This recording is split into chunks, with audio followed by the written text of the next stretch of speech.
الشيطان الرجيم بسم الله الرحمن الرحيم يا أيها الذين آمنوا قوا أنفسكم وأهليكم نارا۔ محترم حضرات، کافی عرصے سے یہ میرا ایک طویل ترین موضوع چل رہا ہے جس کے اوپر آپ کے سامنے مختلف انداز سے بیان کر رہا ہوں۔ یعنی اسلام نے اپنی اولاد کی تربیت کے لیے کیا ہمیں ہدایات دی ہیں، اولاد کی تربیت اور اپنے متعلقین کی تربیت ہم کس طرح کریں۔ قرآن و حدیث سے میں یہ چیزیں آپ کے سامنے بیان کرتا چلا رہا ہوں۔ میں پہنچا تھا بچے کی پیدائش تک، اتنے طویل زمانے میں بچے کی پیدائش تک پہنچا تھا، اور گزشتہ جمعے میں نے اس میں یہ عرض کر دیا تھا کہ بچہ پیدا ہونے کے بعد نام رکھنے کے سلسلے میں کیا کرنا چاہیے۔ آخری بات یہی عرض کی تھی، جس کا حاصل یہ تھا کہ اپنے بچوں کا اور اپنی بچیوں کا نام اچھے سے اچھا رکھنا چاہیے۔ برا نام رکھنا اور ان کو برے لقب سے یاد کرنا اور ان کے لیے ایسے نازیبا الفاظ استعمال کرنا جس سے ان کی شخصیت مجروح ہو، اس کو اسلام نے پسند نہیں کیا۔ میں نے تو مثال بھی دی تھی کہ کسی کو ٹھگنا کہہ دینا، کسی کو لمبو کہہ دینا، یہ برے القاب ہیں۔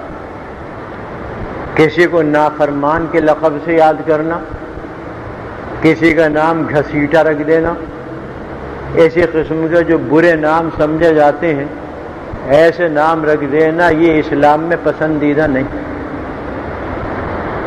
حضور اکرم صلی اللہ علیہ وسلم نے بہت سے لوگوں کے ناموں کو اور بہت سی لڑکیوں کے ناموں کو تبدیل فرمایا، اس لیے کہ وہ نام اچھے نہیں تھے۔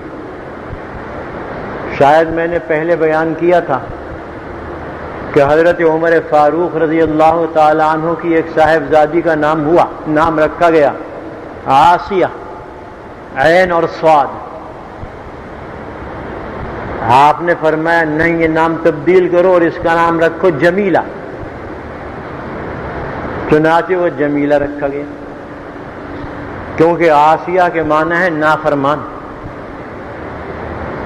اب شروع سے ہی اس کو نافرمانی کی عادت ڈالنی، نافرمانی کی فطرت اس کے اندر پیدا کرنے کی صورت آ گئی، تبدیل کر دیا آپ نے۔ ایک صحابیہ کا نام تھا برہ، بریرہ نہیں برہ۔ آپ نے فرمایا لا تزکوا انفسکم، اپنی پاکیزگی بیان نہ کرو، تمہارا نام ہے زینب، بدل دیا۔ برہ کے معنی ہے بڑی نیک پارسا، یہ برہ کے معنی ہے بڑی نیک پارسا۔ فرمایا نہیں، اپنی پاکیزگی بیان نہ کرو اپنے منہ سے، نام بدل دیا۔ بہت مثالیں ہیں احادیث کے اندر، یہ تو ایک بہت لمبا موضوع ہوگا۔ میں نے یہ بھی عرض کیا تھا کہ اسلام نے اس کو پسند نہیں کیا کہ جو لوگ اللہ اور اس کے رسول کی نافرمانیوں میں مشہور ہیں ان کے مطابق اور ان کے ناموں پر نام رکھا جائے۔ اللہ تعالیٰ کی نافرمانی اور اس کے احکام سے سرکشی، حضور اکرم صلی اللہ علیہ وسلم سے عداوت رکھنے والے جو مشہور ہیں ان کے ناموں پر اپنے بچوں کا نام رکھنا پسندیدہ نہیں، اسلام میں جائز نہیں۔ مثلا کوئی شخص نام رکھے اپنے بچے کا فرعون، آپ خود سوچ لیجیے یہ جائز ہوگا کیا؟ پسندیدہ ہوگا؟ یا کوئی اپنے بچے کا نام رکھے ابلیس، یا اپنے بچے کا نام رکھے شیطان، یا شیطان کے لقب سے اس کو نواز دے، یا اپنے بچے کا نام رکھے قارون، یا اپنے بچے کا نام رکھے ابو جہل. یہ وہ لوگ ہیں کہ جو مشہور ہیں اللہ اور اس کے رسول کی نافرمانی میں اور اس کے احکام سے سرکشی کرنے میں. ایسے نام رکھنا پسندیدہ نہیں اور اسلام میں جائز نہیں. نام رکھو سیدھے سیدھے. آپ صلی اللہ علیہ وسلم نے فرمایا احب الاسماء الی اللہ عبداللہ و عبد الرحمن. اللہ کو سب سے زیادہ محبوب اور پسندیدہ نام یہ ہے، عبداللہ نام ہو یا عبد الرحمن نام ہو، اس لیے کہ اس میں حقیقت کا اظہار ہے کہ ہم اللہ کے بندے ہیں، ہم رحمان کے بندے ہیں. یہ ہمارا بچہ رحمان کا بندہ ہے. یا پھر نام رکھے جائیں انبیاء کرام کے ناموں پر. ابراہیم ہے، اسماعیل ہے، یعقوب ہے، اور اس طریقے کے بہت سے نام ہیں حضرات انبیاء کرام کے. میں نے شاید پچھلی ہی مرتبہ عرض کیا تھا کہ آپ صلی اللہ علیہ وسلم کے یہاں صاحبزادے پیدا ہوئے تو آپ نے فرمایا کہ میں نے اپنے جد امجد کے نام پر ان کا نام رکھا ہے ابراہیم. ابراہیم نام تھا. تو آپ نے ہمیں تعلیم دے دی کہ انبیاء کرام کے نام پر نام رکھو، اور تعلیم دے دی کہ ایسے نام رکھو جس سے اللہ کا بندہ ہونا ظاہر ہوتا ہو. ایک اور حدیث میں آیا کہ اصدق الاسماء الی اللہ حارث. سب سے زیادہ سچا نام اللہ کے یہاں حارث ہے، سے کے ساتھ، حارث سا کے ساتھ. اس کے معنی ہے محنت کرنے والا، کھیتی کرنے والا. سین سے نہیں، سین سے ہو تو اس کے معنی دوسرے ہو جائیں گے. یہ ہے سے. تو اس کو فرمایا کہ سب سے سچا نام ہے، اس لیے کہ ہر انسان محنت کرنے والا ہے. اور حارث اس کو کہا جائے گا کہ جو آخرت کی محنت کرنے والا. کتنا اچھا نام ہے، اس لیے فرمایا سب سے زیادہ سچا نام. یعنی جو انسان کی فطرت اور اس کی نفسیات پر دلالت کرنے والا نام ہو وہ نام رکھنا زیادہ اچھا ہے. یہ چونکہ اس وقت موضوع نہیں ہے ورنہ اس کو میں اور عرض کرتا آگے. اب ایک مسئلہ اسی سلسلے میں یہ بھی عرض کر دوں جو ہمارے معاشرے میں عام ہے. اس میں آپ کے سامنے اسلامی نقطۂ نظر سے فیصلہ بتاؤں گا. آپس میں ہم کیا کرتے ہیں وہ ہم جانیں. کبھی کبھی ماں اور باپ میں اختلاف ہو جاتا ہے بچے کے نام میں. باپ چاہتا ہے کہ فلاں نام ہو، ماں چاہتی ہے کہ فلاں نام ہو. اگر اس اختلاف میں کوئی صورت نکل آئے باہمی اتفاق کی تب تو کوئی بات ہی نہیں. لیکن اگر نہیں نکلتی ہے تو اسلامی نقطۂ نظر سے باپ کا حق ہے نام رکھنے کا، ماں کا حق نہیں. لہذا وہ نام ہوگا کہ جو باپ رکھے گا. یہ مسئلہ میں نے بتا دیا چلتے چلتے، کیونکہ ایسے ہمارے اس معاشرے میں واقعات پیش آتے ہیں کہ ماں ایک نام کو اچھا سمجھتی ہے، باپ ایک نام کو اچھا سمجھتا ہے. ماں اپنے میکے کے نام کو اچھا سمجھتی ہے اور باپ اپنے گھرانے کے نام کو اچھا سمجھتا ہے. تو یہاں پر اختلاف ہوتا ہے. اس اختلاف میں فیصلہ کن بات یہ ہے جو میں نے عرض کی کہ نام جو رکھنے کا حق باپ کا ہے. ماں کو یہ حق شریعت نے نہیں دیا. اگر باہمی اتفاق ہو جائے تو بہت ہی اچھی بات ہے، لیکن اگر اتفاق نہ ہو سکے تو پھر باپ کا نام چلے گا، ماں کا رکھا ہوا نام نہیں چلے گا. یہ تو میں نے عرض کر دیا. پیدائش سے متعلق جو باتیں تھیں پچھلے ہفتے بھی عرض کی تھیں اور اب ان کو میں نے ختم کیا. اب اس کے بعد مرحلہ آتا ہے حضرت عقیقے کا. عقیقے کے سلسلے میں ہمارے یہاں رسمیں بہت زیادہ جاری ہو چکی ہیں. اتنی رسمیں جاری کر دی گئی ہیں اور لازم قرار دی گئی ہیں اللہ محفوظ رکھے کہ ایک سادہ سی چیز کو نہایت مشکل بنا دیا گیا. سادہ چیز آپ پہلے سے بھی جانتے ہیں، میں بارہا کہہ چکا ہوں کہ اسلام سے زیادہ سادہ مذہب اور کوئی نہیں. جس قدر سادگی اسلام میں ہے کسی میں نہیں.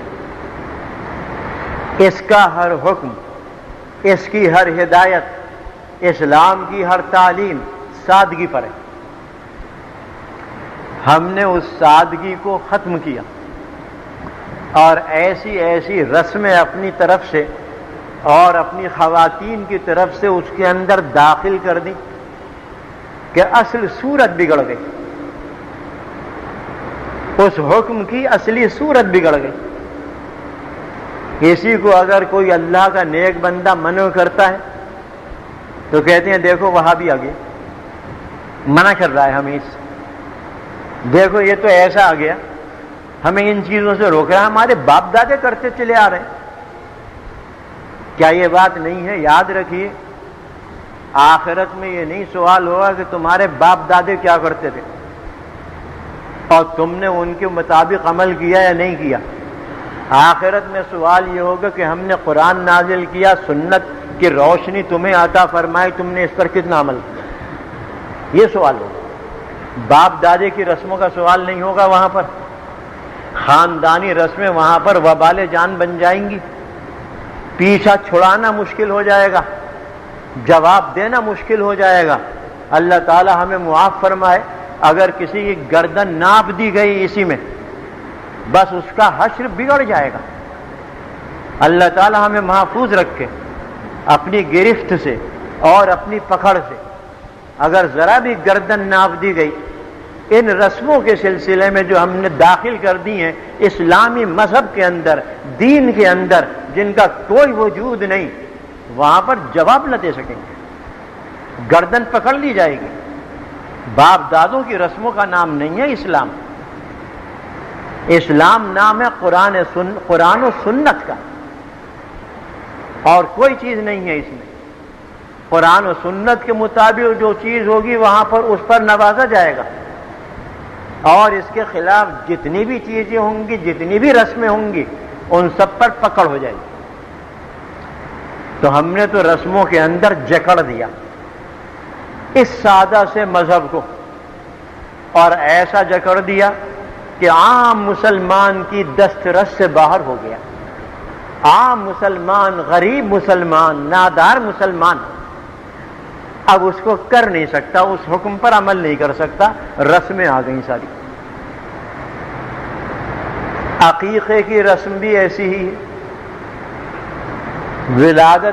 ولادت کا مسئلہ سادگی کے ساتھ جو میں نے بیان کیا،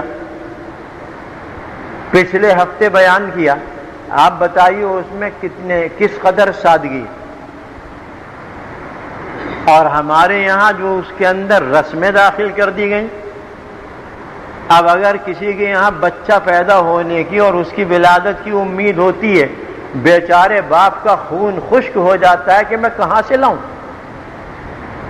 ان رسموں میں خرچ کرنے کے لیے میں کہاں سے لاؤں. سادہ سی چیز تھی جو میں نے پچھلے جمعے میں عرض کر دی. بتائیے کیا خرچ ہے اس کے اندر. لیکن ہمارے یہاں رسموں نے اس کو بگاڑ دیا.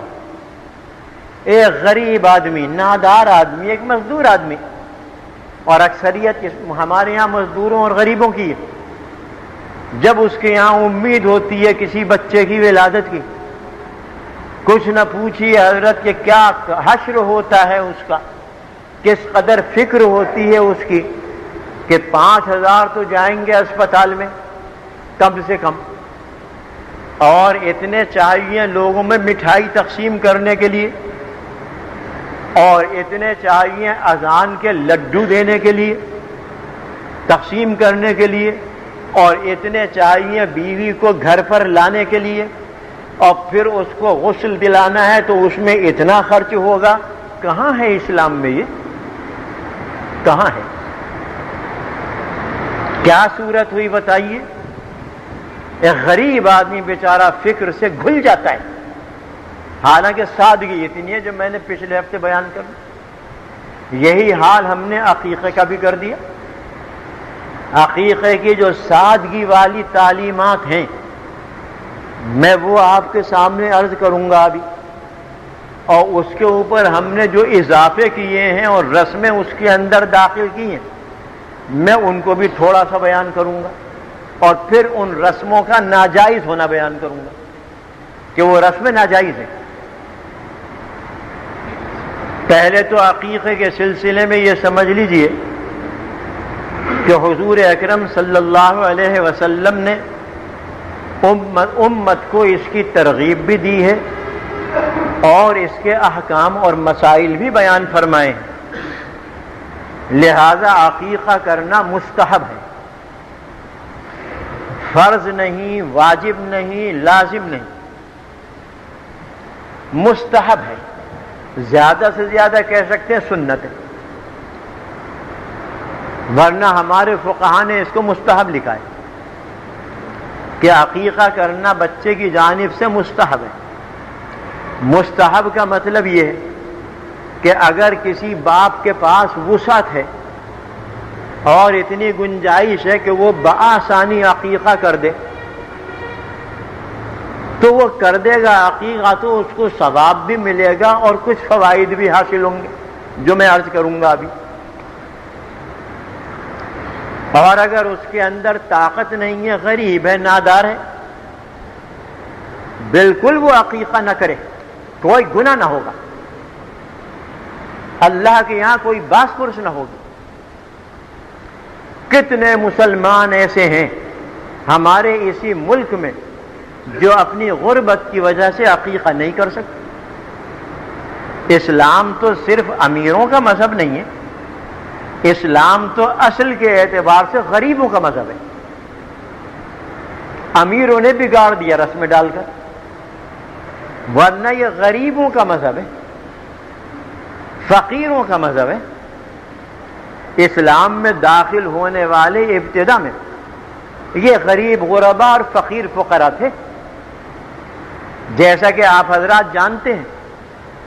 بڑے بڑے سرمایہ دار تو بہت بعد میں داخل ہوئے، تھوڑے سے داخل ہو گئے تھے، لیکن زیادہ تر داخل ہوئے بعد میں، ورنہ شروع میں اسلام کو قبول کرنے والے یہی غریب غربا، یہی فقیر فقراء تھے۔ تو اسلام تو فقیروں کا مذہب ہے، غریبوں کا مذہب ہے۔ ہم مالداروں نے اس کو بگاڑ دیا اور اس کو اپنے لیے مخصوص مذہب بنانے کی کوشش کی۔ کتنے ہیں ہمارے یہاں اس ملک میں غریب مسلمان جو بیچارے عقیقہ نہیں کر سکتے، ان کو 2 وقت کی روٹی مشکل سے ملتی ہے، وہ کیسے عقیقہ کر لیں گے؟ ان پر کوئی گناہ نہیں، کوئی ان کے اندر کوئی نقصان پیدا نہیں ہوگا دین میں اور مذہب میں۔ ہاں، جو صاحب استطاعت ہیں وہ اگر کر لیں گے تو اجر و ثواب ملے گا، اور اگر وہ بھی نہیں کریں گے تو گناہ نہیں ہوگا۔ یہ ہے مستحب ہونے کا مطلب۔ لہذا یہیں سے یہ معلوم ہو گیا کہ ہمارے معاشرے میں عقیقے کے موقع پر جو قرض لیا جاتا ہے، اور اللہ بچائے سودی قرض لیا جاتا ہے، اس کی کوئی گنجائش نہیں، بالکل ناجائز ہے، حرام ہے۔ ایک ایسی چیز کے لیے جو ضروری نہیں، صرف کار ثواب ہے، اول تو قرض لینا ہی جائز نہیں، اور پھر سودی قرض لینا تو حرام ہے۔ صاحبو، کیا عرض کروں میں آپ سے، ہم سود میں اس قدر جکڑ دیے گئے ہیں، پہلے بھی کبھی میں نے کہا تھا، اور اس دلدل میں اس طریقے سے پھنسا دیے گئے کہ اگر کوئی مرد مومن اس جال سے اور اس دلدل سے نکلنا چاہے نکل نہیں سکتا، بلکہ اور دھستا چلا جاتا ہے۔ دلدل کی کیفیت آپ جانتے ہیں کیسی ہوتی ہے کہ پاؤں اگر اس کے اوپر رکھا اور آدھا ٹخنوں تک پاؤں پھنس گیا، بس پھر مشکل ہے اس میں سے نکلنا۔ جتنا وہ کوشش کرے گا، ہاتھ پاؤں مارے گا، اتنا ہی اندر دھستا چلا جائے گا۔ بالکل اس سود نے ہمیں اس طرح جکڑ لیا، اس لیے اس میں تو قدم رکھنا ہی نہیں چاہیے، اور جس نے غلطی سے اور نادانی سے اس میں قدم رکھ لیا، ان آنکھوں نے اسے تباہ و برباد ہوتے ہوئے دیکھا ہے۔ ابھی کوئی 1-1.5 ہفتہ پہلے کی بات ہے، ایک صاحب میرے پاس تشریف لائے، بڑے دیندار آدمی تھے، اللہ کو یاد کرنے والے۔ 10 سال پہلے انہوں نے کسی کے کہنے سننے میں آ کر سودی قرض لے لیا بینک سے۔ یہ بینک کیا ہے؟ یہ غریبوں کا خون نچوڑنے والے ہیں، نچوڑنے والی فیکٹریاں ہیں۔ غریبوں کا خون چوس کر اور نچوڑ کر سرمایہ داروں کو فراہم کرنے والی فیکٹریاں ہیں۔ خوب سمجھ لیجئے، بیٹھے ہوں گے بینک والے یہاں پر بہت سے، لیکن میں تو اسلامی بات کر رہا ہوں۔ معیشت کو اور اقتصادیات کو چاٹ جانے والی دیمک ہے بینک۔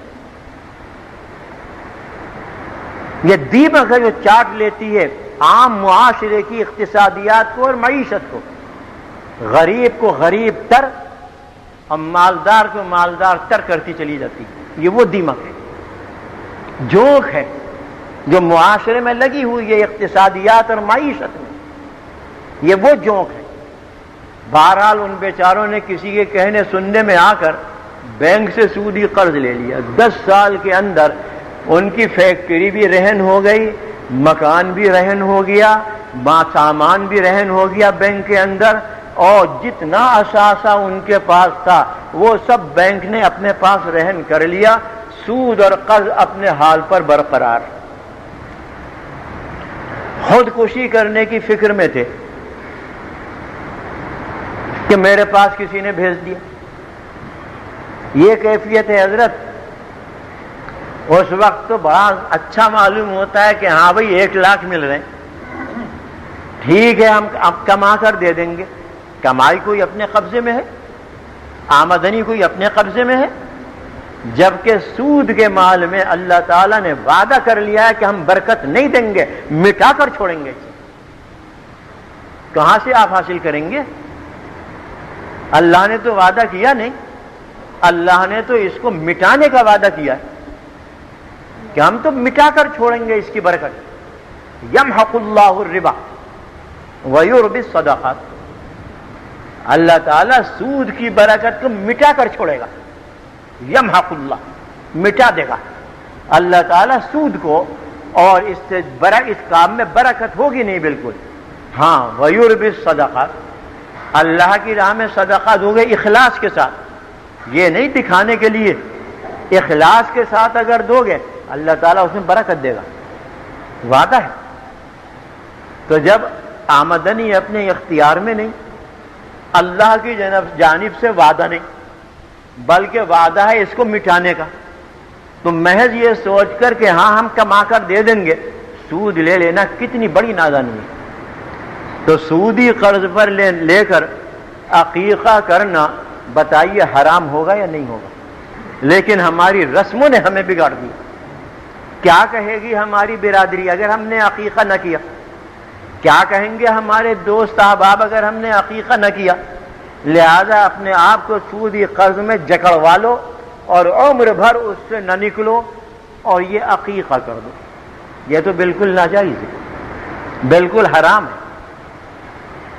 سیدھی سی بات یہ ہے، طاقت ہے کر دو، اگر پھر بھی نہیں کرو گے تو گناہ نہیں، اور قرض لے کر کرنا تو جائز ہی نہیں۔ ایک بات اور چلتے چلتے عرض کر دوں کہ آج ہمارا معاشرہ اللہ جانے کدھر جا رہا ہے۔ قرض لینے کو ایسا شیر مادر سمجھتا ہے